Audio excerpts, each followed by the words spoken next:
Hi everyone, आज है मेरी देवरानी का बर्थडे और सुबह सुबह डिसाइड हुआ कि हम नाश्ता करने के लिए किसी रेस्टोरेंट में जाएंगे और हम निकल पड़े एक अच्छे रेस्टोरेंट की तलाश में। और मैं यहाँ पे देवरानी के बेटे से बोल रही हूँ कि हाय बोल दो, मेरे व्लॉग में पहली बार तुम आए हो तो प्लीज़ यहाँ पे हाय बोल दो। लेकिन वो एकदम ही अलग मूड में था, बिल्कुल भी सुन नहीं रहा था कि हाय बोलो।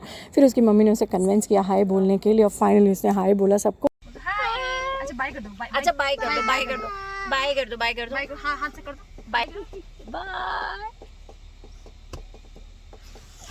अब खाना खाने से पहले हमने सोचा पहले मंदिर के दर्शन कर लेते हैं। यहाँ पे खाटू श्याम जी का एक मंदिर है जहाँ पे हम गए सबसे पहले दर्शन करने के लिए।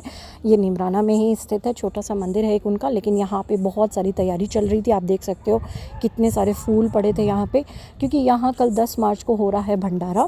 जी हाँ, यहाँ पे 10 मार्च को वो फाल्गुन का जो भंडारा होता है श्याम बाबा का, वो वाला भंडारे की तैयारी हो रही थी, उनको सजाने की तैयारी हो रही थी। हालाँकि मैंने सोचा यार हम एक दिन पहले ही क्यों आ गए, बट ठीक है कोई बात नहीं, हम आ गए, हमारे दर्शन हो गए। वैसे तो मुझे वहाँ बड़े वाले मंदिर भी जाना है, पर देखते हैं कब बुलावा आता है मेरा वहाँ पे। फाइनली मैंने यहाँ पे दर्शन किए और जब हम अंदर घुसे मंदिर में तो देखा तो उसके पर्दे लगे हुए थे, लेकिन फिर उन्होंने फाइनली पर्दे खोल दिए हमारे घुसते ही और कहा कि आप लोग दर्शन कर लो इस वक्त। और हमने फाइनली इनके दर्शन किए। मैंने वैसे तो बहुत सारे वीडियोज़ व्लॉग्स ये सब देखे हैं, लेकिन आज यहाँ सामने खड़े होकर के बाबा की मूर्ति जब देखी, पता नहीं क्यों मन में एक अजीब सा जैसे ना रोने का मन कर रहा था। कहते हैं लोग कि यहाँ पे बाबा के पास जब जाते हैं तो आपको रोने का मन करता है, या आपके जो भी मन में भाव होता है वो आपके सामने आ जाता है चेहरे पे। लेकिन मुझे पता नहीं क्यों एकदम रोना जैसा आ रहा था। यहाँ पे काफ़ी देर में यहाँ पे खड़ी होकर प्रे कर रही थी और इनकी मूर्त जो थी इतनी खूबसूरत, इतनी अच्छी तरह से सजाई हुई थी बाबा की और इतना सुंदर लग रहा था। मैंने बहुत देर वहाँ पे खड़े होकर बाबा से जो मांगना था वो मांगा, उनसे कहा मुझे अपने दरबार में बुलाओ, आप एक बार मुझे आपके दरबार में आना है। और भी बहुत सारी बातें की श्याम बाबा से। और फिर उसके बाद हम लोग ने यहाँ पे बाबा से हाथ जोड़े और ये बाबा जी पता नहीं कहाँ से आए और इन्होंने हमें गुलाब के फूल देने शुरू कर दिए और मुझे और मेरी देवरानी को एक एक गुलाब का फूल पकड़ाया यहाँ पे। उसके बाद हम निकल पड़े इस मंदिर से। अपने जो हमारा बेसिक प्लान था कि हम नाश्ता करेंगे, तो हम आ गए यहाँ पे हाईवे प्रिंस होटल पे, जो कि नीमराना दिल्ली के हाईवे पे है। बहुत ही अच्छा होटल लग रहा था बाहर से देखने में और बहुत ज़्यादा स्पेशियस भी लग रहा था।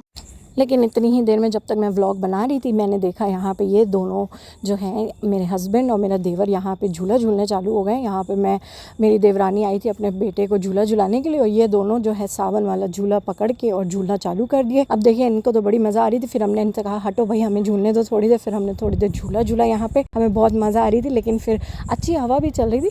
फिर फाइनली हमने डिसाइड किया कि भाई अंदर चलो, बहुत भूख लग रही है, हमें खाना खाना है, और हम चले गए रेस्टोरेंट के अंदर। अब आप रेस्टोरेंट देखोगे तो बहुत ही अच्छा रेस्टोरेंट था। मुझे अंदर जाके लग रहा था कि यार ये बहुत अच्छा रेस्टोरेंट है। अगर आपको कोई पार्टी वार्टी भी करनी है या अपने दोस्तों को लेके आना है तो डेफिनेटली अगर आप नीमराना दिल्ली के आसपास रहते हो तो आप इस रेस्टोरेंट में आ सकते हो। इस तरह का कुछ रेस्टोरेंट था पूरा और बहुत बड़ी बड़ी चेयर्स वगैरह, बहुत अच्छा स्पेशियस रेस्टोरेंट था। और यहाँ पे देखिए हम सब हो गए हैं सेटल और हमारा जो है मेन्यू कार्ड खुल रहा है। लेकिन सबसे पहले हमारे पास आई है जलजीरा वाली एक ड्रिंक, वेलकम ड्रिंक बोल रहे थे इसे वो लोग, और बहुत ही टेस्टी ड्रिंक थी। उसके बाद हमने मेन्यू में अपना सिलेक्शन स्टार्ट किया कि कौन क्या क्या खाएगा। प्राइसेस मुझे इसके थोड़े से ज़्यादा लग रहे थे, इनफैक्ट मुझे ही नहीं सबको प्राइसेस इसके थोड़े से ज़्यादा लग रहे थे, मेरे हस्बैंड को, देवर को। लेकिन हमने कहा कि चलो अब आ ही गए तो कुछ कुछ ऑर्डर कर लेते हैं, जिसको जो जो खाना है फटाफट से ऑर्डर करो। और हमने यहाँ पे आलू का पराठा ऑर्डर किया, जो कि मैंने तंदूरी वाला पराठा ऑर्डर किया और मेरी देवरानी ने किया तवा वाला पराठा। और फिर जो देवर थे और मेरे हस्बैंड थे उन्होंने अलग अलग आइटम जैसे कि छोले भटूरे और पाव भाजी ये सब ऑर्डर किया। लेकिन जब हमने उसकी क्वांटिटी देखी तो बहुत ही अच्छी क्वांटिटी थी, मतलब वर्थ इट लग रहा था कि जितने आपने पैसे दिए हैं उतना पैसा वसूल आपको क्वांटिटी मिली है। अब भाई बारी थी टेस्ट की, तो हमने टेस्ट करना जब शुरू किया तो इसमें देख सकते हो आप कितना बड़ा पराठा है। हमें लग रहा था हम ये पूरा अकेले ख़त्म नहीं कर पाएंगे और मैं और देवरानी बोलने लगे कि यार हमें ना आधा आधा मंगाना चाहिए, तो आधा आधा खाते हैं हम। और यहाँ पे गया फर्स्ट बाइट, देवर ने खिलाया देवरानी को, क्योंकि आज बर्थडे है तो भाई थोड़ा सा स्पेशल ट्रीटमेंट मिल रहा है उसे, तो इन्जॉय कर रही है वो। एंड फिर उसके बाद वहाँ से खाना खा के जब हम रात में आए तो हमने रात में ही डिनर का प्लान बनाया और हमने घर पे ही बहुत सारा डिनर बनाया। जैसे कि यहाँ पे आप देख सकते हो बिरयानी बनी थी, रोस्टेड चिकन बना था एंड फ़िश भी बनी थी। एंड आई होप आपको व्लॉग पसंद आया होगा। मैं आपको मिलूँगी नेक्स्ट डे।